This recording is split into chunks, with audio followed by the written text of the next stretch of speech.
Welcome to the Food Bloggers Table. Pull up a chair for authentic conversations and actionable advice from fellow food bloggers and industry experts. I'm your host, Jen, and I create custom food blogs designed to earn top-tier ad income. Join us now at the table as we break bread and build brands.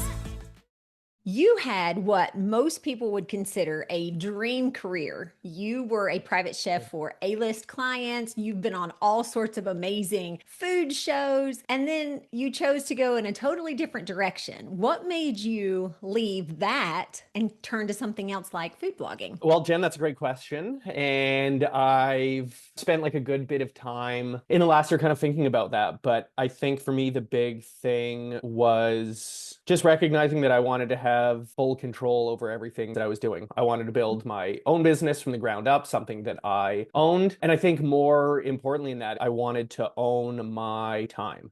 I wanted to be Yes. able to say yes to all the things that I want to say yes to, but at the same time be able to say no to all the things that don't serve me, don't fit for me, don't work for me, don't interest me. When I was doing private chefing before, the first half of what I just said was very true. I got to say yes to everything. I had to say yes to everything. Right. I was in the business of saying yes, but that kind of came at a cost. It meant that days were extremely long, weekends weren't really a thing. Years and years ago, I worked in restaurants, and one thing that's really true about being a chef in a restaurant is you typically give all of your time to that. You miss birthdays, holidays, weekends, free time, all the fun things that make life incredible. And when I left restauranting, that was wise. I wanted to reclaim that part of my life. I started private chefing. I loved it. I was working with some really cool people, but it started to feel reminiscent of those days where I'm Right. saying yes more than I'm saying no, and I'm doing some cool stuff, but I'm also missing some of my favorite things that I love to get to do with my time. And so about a year ago, right around the new year, I was thinking about it and I was just like, this isn't it. This isn't sustainable. This isn't like a long-term thing. Yes, I've loved doing it, but I want to be in charge of my time. And that was where this kind of decision to go full-time on content came from. When you look back, was it just, oh, this all of a sudden I realized, hey, I don't want to do this anymore? Or do you think it built until it kind of hit a breaking point? Yeah, mine came from like an in-between time. So 2 years ago, I was working with The Rock, Dwayne Johnson, Emily Blunt, Owen Wilson. And so it was a really jam-packed year. There was a lot going on. It was crazy. Again, crazy good, crazy busy, also tough. And then over the new year, like in December, I was completely off. I wasn't working with anybody. And I had this downtime to reevaluate, to figure, okay, does next year look the same? Do we just pick this back up again and keep going? And I just couldn't kind of let go of the idea of what I'm doing right now, of doing content, of being completely in charge of my life, being the one like at the reins. And I don't think it even took that long. Like the kind of these thoughts started, and I think within a few weeks, I was like, I'm doing this. I'm turning down all clients. I'm basically shutting that down, and I'm committing for the next 3 months to just full-time content. This is the life that I want to build for myself. And that was, I think, 13 months ago. And I cannot tell you how happy I am and grateful I am that that was the decision, because it's worked out great. That's amazing. Yeah. How important would you say having your own platform, like your website, as sort of the hub of your business? How important would you say that is to your overall strategy toward content and all these other avenues? Yeah, Jen, that's a great question. And I think owning our website is actually quite new for us. We've been doing this kind of content business for the last, again, 13 months. And I did a podcast with Ben Jabawi. He runs the company Grocers List, I think in December. And at the time, we didn't have a website that we were using to gather an audience or host all of our recipes. We were using Substack as that space. And after talking with Ben a little bit about websites and what you can do with them and the power of owning your audience, we became really motivated to do the same thing. So we spent the next month and a half essentially building the website that we have today, thechefOutwest.com, where we host all of our recipes, where we direct our entire audience. And that has honestly, I think, probably been one of the best moves that we've made so far. And Jen, when you and I do another podcast in a year, I think I'll be able to look back at this year and tell you without a doubt that building our website is the number one driver for our business.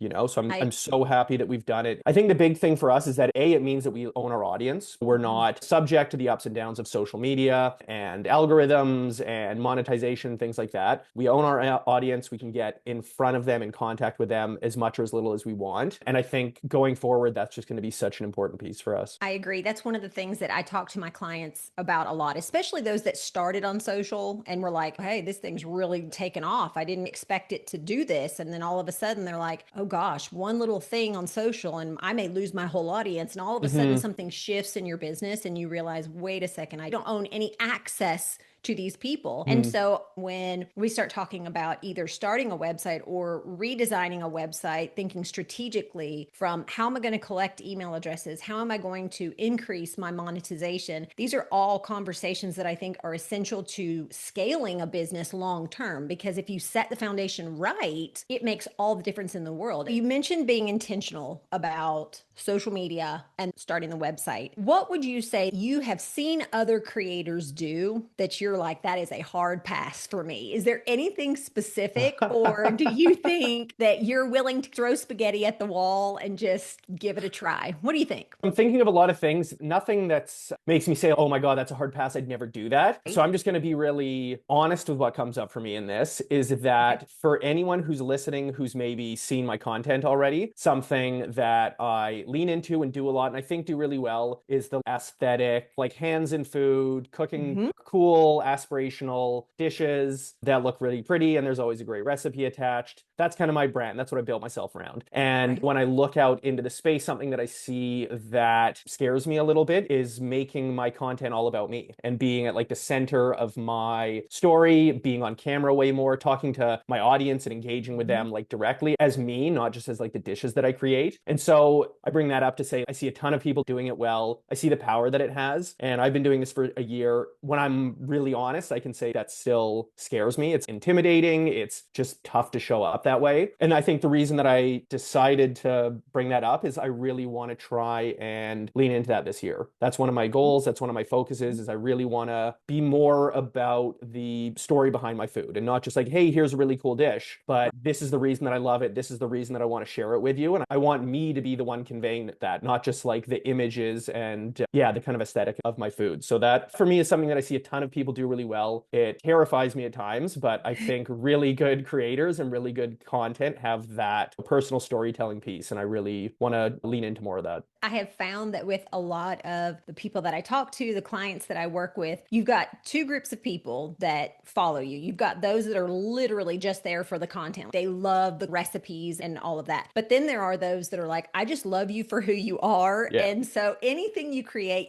that's like my mom. My mom's like, yes, okay, you're so great. Well, it's because you're my mom and you just kind of have to, right? Yeah. But there are people that relational piece connects with them. And I think that's when you get people who aren't just random readers or followers that come and go, but that stick with you for the long haul because they feel like they know you because you've shared the Exactly. deeper connection that food brings to the table. I just can't help myself. I always have to like that. Just a little plug for the show here. So I want to encourage you. And I know everybody that's listening to this is going, yes, Josh, do it. We're going to encourage you to definitely do that because I think that it's going to connect with your readers on a deeper level and they're going to be there for everything that you make now. So Mm. that's exciting to hear because I always want to encourage people to try something new because it's scary as heck. Let me ask you this. Do you ever feel imposter syndrome even when you have done as much as you've done in the food space? Because a lot of people are like, hey, I'm just a stay-at-home mom, or I'm just a teacher, or I'm just a whatever, and now I'm a food blogger. Or like me, I was a teacher, now I'm a website designer specifically for food bloggers. So I feel imposter syndrome on the daily. So I'm just curious if you also feel that. Yeah, I'm trying to remember back to something this week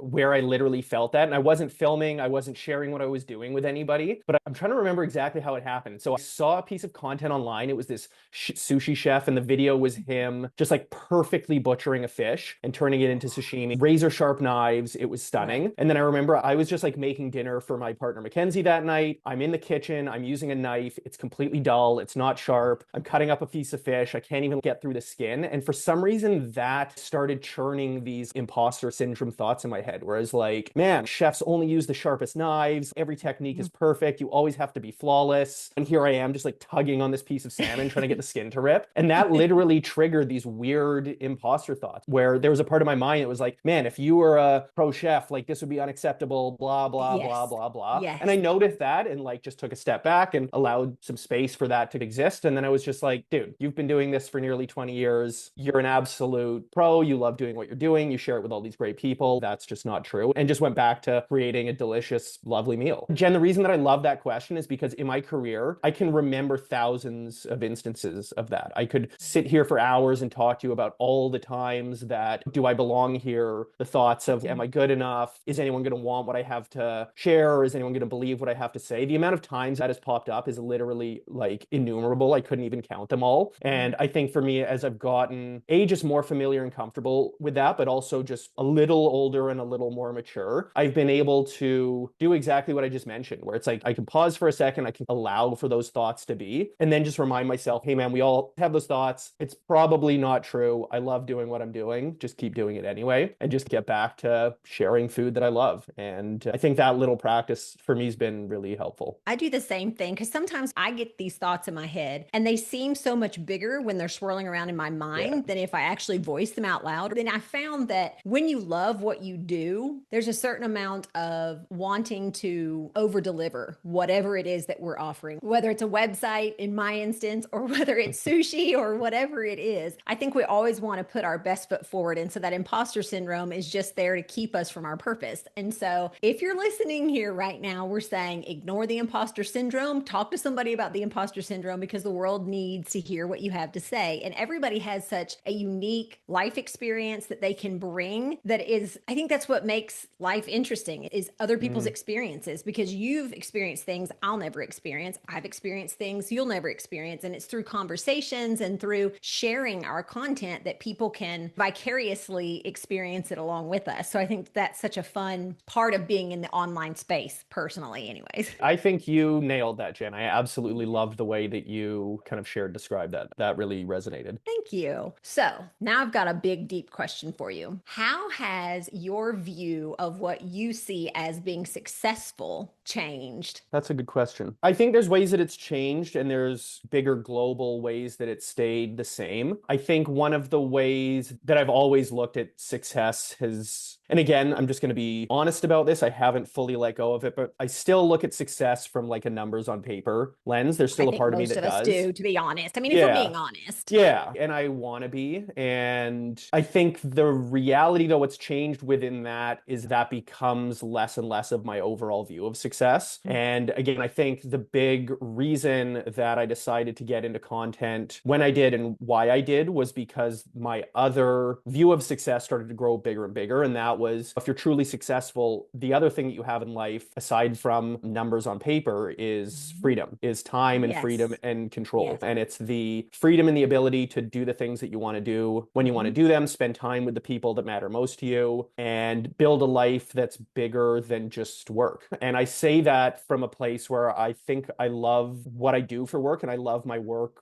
probably more than I ever have in my life. Yet I find myself wanting to put that more and more into its own lane in order for me to have this lane that I can fill up with all the other things that I love doing in my life. And to me, looking at it that way, kind of globally, is what success looks like. It's being able to have the freedom to build those two lanes that kind of run side by side. I love that because for me, I followed a very similar path. And I got to a point where in my own business, I was like, okay, I need X number of dollars for this particular need slash want. Anything over and above that is just extra. And when I finally looked at my numbers and said, wow, I actually only need this. So all this is way over and above. It relieved me of feeling like I had to do 50 websites a month or, 3,000 recipes a month or something so crazy that it's not even sustainable at all. As new opportunities present themselves, like we talked about at the very beginning, if you always go back to why you're doing what you're doing and get really clear on exactly what it is that you want, all of a sudden decisions become a whole lot easier. Yeah, I agree with that. I think it's all about focusing, like you said, on the things that you want and the things that you want for all the right reasons, And Yes. when the things that are true to you start to become the focus, I think it's a lot easier to move towards a way of living and a way of working that's just a lot more sustainable. I agree. Yeah. Well, what do you see as the biggest opportunities for food creators in the next few years? Do you see anything specific on the horizon? We're getting it on record here, so tread lightly. No, I'm teasing. But do you see anything on the horizon or the direction it'll go? I mean, this is exactly how we started this conversation. So this is perfect. To me, the opportunity is in the website side of things. It's having a strong, compelling website where you direct your entire audience to, you monetize it with an ad network. And I'm sure a lot of people heard that and they're like, oh, but recipe blogs and websites have been a thing for 2 decades. Thousands of people doing them super well. There's no opportunity there anymore. So the reason that I say that is we started it this year because the opportunity that we see is not necessarily in being a website first blogger, creator, or business, but in having a food website in tandem with your social media and using all of these efforts to direct your audience to that website. So we started this website 1 month ago, and the kind of like advantage or the angle that we have is we have a super strong social media presence. The Chef Out West has over 1 million followers across platforms. We're pushing 80, 90 million views per month. If we can capture a percentage of that audience and move them to our website every day, every week, every month, those are massive numbers. And it becomes, how can we provide something of value to our audience? How can we come up with great recipes, share them through social media, and encourage our audience to go and get those recipes in detail for free on our website? So for us, that is the huge opportunity. Is there's a way to do the kind of website side of things just a little bit differently than it's been done before. And we feel like in a pretty prime position to kind of like move into that with some success. It's been, I think, exactly 1 month. Our first month was like way beyond what we expected. So we feel very, That's amazing. thank you. We feel very, like validated that yes, this was a good idea and worth Yes. the Yeah. time. Whoo, people Because came. Oh gosh. yeah, Okay. my partner, Mackenzie, she does all the tech side of our business. So she has spent the last 3 months building this completely kick-ass website, doing all of the back end. And so when we launched it 2 months ago and put ads up a month ago, we were just like, I hope Mackenzie knows what she's doing. And we just got our month one report and analytics, and we blew our target RPM out of the water. We blew our target visitor count out of the water. So obviously she crushed it. Shout out Mackenzie. That's But right. we also, we just feel like there's a ton of potential and opportunity. So what I would say is if we can do it, for any creators listening, you guys can do it as well. It's all about thinking about the space just a little bit differently and how can you get as many eyeballs onto your monetized platforms as possible. And if you can monetize a website, I think that's one of the best places to do it. Thanks so much for tuning in to the Food Bloggers Table. I'm your host, Jennifer Holt, and I look forward to serving you in the next episode.